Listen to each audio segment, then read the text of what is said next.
నామంలో అందరికీ వందనాలు. ప్రార్థన చేసి వాక్యం చెప్పుకుందాం. సర్వోన్నతుడ, సర్వశక్తిమంతుడ, జీవాధిపతి, జీవం కలిగిన దేవా, మీకు వందనాలు. మీ ఉచితమైన కృపను బట్టి ప్రార్థన చేస్తున్నాం. అయ్యా, మంచిగా వాక్యము చెప్పగలిగిన జ్ఞానము దయచేయండి. మీ శక్తితో నింపండి. మీ సహాయాన్ని దయచేయండి. మీ ఆత్మశక్తిని, ఆత్మబలాన్ని దయచేసి మీ మహిమ కొరకు నిలబెట్టుకొనమని యేసు నామములో అడిగి వేడుకొనుచున్నాము తండ్రి. ఆమేన్. వాక్యం చెప్పుకుందాం. ఆదికాండము 28వ అధ్యాయము 10వ వచనం నుండి 22వ వచనం వరకు. ఈ వచనాలలో చూస్తే యాకోబు ప్రాణభయముతో పారిపోవుచున్నాడు. ఎందుకు పారిపోవుచున్నాడు అనగా, తన తల్లి మాట విని తండ్రిని అన్నను కూడా మోసం చేశాడు కాబట్టి. యాకోబు మాత్రము ఒక మోసగానిగా మిగిలిపోయాడు. కానీ యోసేపు, యాకోబులు ఇద్దరూ కూడా తన తల్లి గర్భములో ఉండగానే యాకోబును దేవుడు ఎన్నుకొన్నాడు. ఆదికాండము 25వ అధ్యాయము 23వ వచనము. రిబ్కాతో దేవుడు చెప్పుచున్న మాట, 2 జనములు నీ గర్భములో కలువు, 2 జనపదములు నీ కడుపులో నుండి ప్రత్యేకముగా వచ్చును. ఒక జనపదము కంటే ఒక జనపదము బలిష్టమయుండును, పెద్దవాడు చిన్నవానికి దాసుడగును అనెను. యాకోబు విషయంలో దేవుని వాగ్దానము ఉన్నతముగా ఉన్నది. కానీ యాకోబు తొందరపడ్డాడు. దేవుని మాట కావాలంటే ఖచ్చితంగా దేవునిలో నిలబడాలి. తన తల్లి వలన యాకోబు సొంత నిర్ణయం తీసుకున్నాడు కాబట్టి ప్రాణభయముతో పారిపోవలసిన పరిస్థితి ఏర్పడింది. అతడు బెర్షెబా అరణ్యములోనికి వెళ్ళిపోయి హారాను వైపు అతను వెళ్ళుచూ అక్కడ చీకటి పడినందున ఆ చోటి రాళ్లలో ఒకటి తీసుకొని తనకు తలగడగా చేసుకొని పండుకొనెను. అప్పుడు యాకోబు ఒక కల కనెను. ఒక నిచ్చెన భూమి మీద నిలిచి ఉండెను. దాని కొన ఆకాశమునంటెను. దాని మీద దేవుని దూతలు ఎక్కుచూ దిగుచూ నుండెను. దానికి పైగా దేవుడు నిలిచి యాకోబుతో మాట్లాడాడు.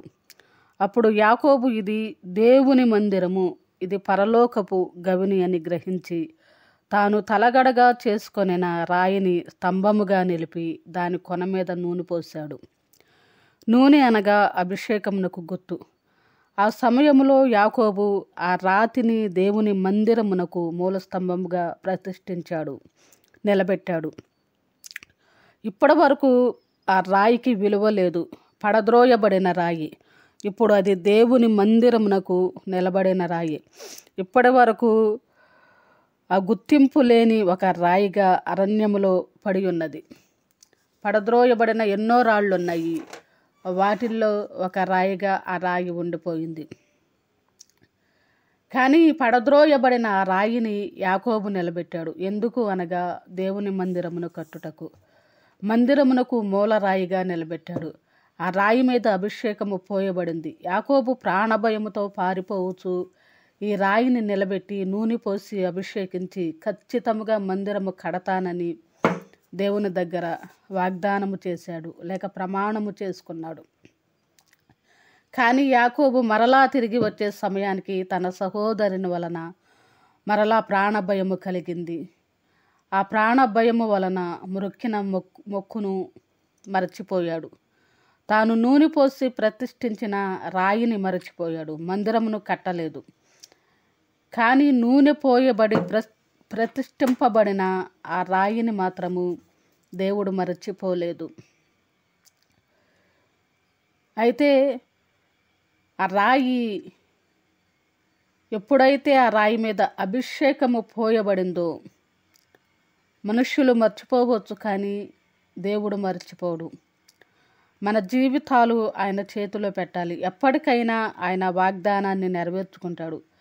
ఆ రాయిని దేవుడు ఎప్పటి వరకు మర్చిపోలేదంటే, మందిరము కట్టబడే వరకు కూడా దేవుడు మర్చిపోలేదు. దేవుడు యాకోబును ఒక దెబ్బ కొట్టి మందిరమును కట్టించాడు. మందిరము కట్టబడే స్థలానికి కూడా పేరు మారిపోయింది. మొదట ఆ ఊరి పేరు లూజు అనబడిన ఆ ఊరి పేరు బేతేలుగా మారిపోయింది. అలాగే మందిరమును కట్టిన యాకోబునకు కూడా పేరు మారిపోయింది. యాకోబు ఇశ్రాయేలుగా మారిపోయాడు. దేవుని మందిరమును కట్టాడు. యాకోబును వెళ్ళేటప్పుడు కూడా దేవుడు దర్శించాడు. కానీ యాకోబు జీవితం మారలేదు. అదే పాపస్థితి, అదే మోసముతో ఉన్నాడు. అదే చేదైన జీవితాన్ని జీవిస్తూ ఉన్నాడు. ఏమాత్రము మార్పు లేదు. కానీ తిరిగి వచ్చేటప్పుడు యాకోబును దేవుడు దర్శించాడు. ఆదికాండం 32వ అధ్యాయము 27, 28 వచనాలు. దేవుడు యాకోబుకు పేరు మార్చాడు. అలాగే తన జీవితము కూడా యాకోబు మార్చుకున్నట్లుగా దేవుని వాక్యంలో ఉంది. మందిరమునైతే యాకోబు కట్టగలిగాడు. యాకోబు జీవితమును దేవుడు మార్చాడు. యాకోబు తన కుటుంబస్తులందరినీ శుద్ధి చేశాడు. ఆదికాండం 35వ అధ్యాయము 1 నుండి 4 వచనాల వరకు.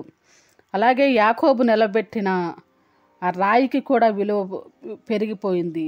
మందిరమునకు మూల రాయిగా నిలిచి ఉంది అని చెప్పి దేవుని వాక్యంలో రాయబడి ఉంది.